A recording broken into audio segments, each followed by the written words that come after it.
Hi guys, on the sort of the grand scale of things, changing that bottom runner was probably the hardest job I've had to do since I got this van.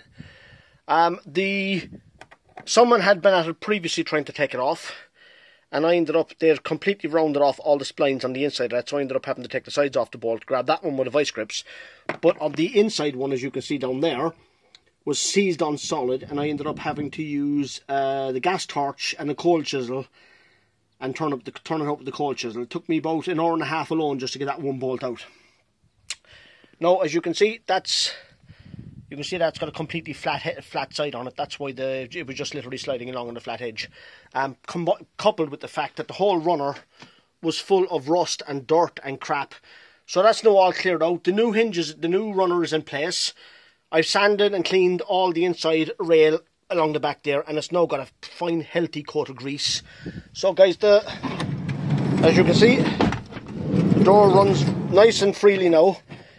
So while the videos I looked up on YouTube were very helpful in the actual sort of showing me how to dismantle it, it made no reference whatsoever about how difficult it was going to be to do the job. But the videos, right, the videos online are good, but allow yourself plenty of time and as you can see, I'll go back there in a second. You can see the array of tools that I've lying around the floor. I used every single one of them to get them two bolts out. Okay guys, that's it for now. Another job done. See you later guys.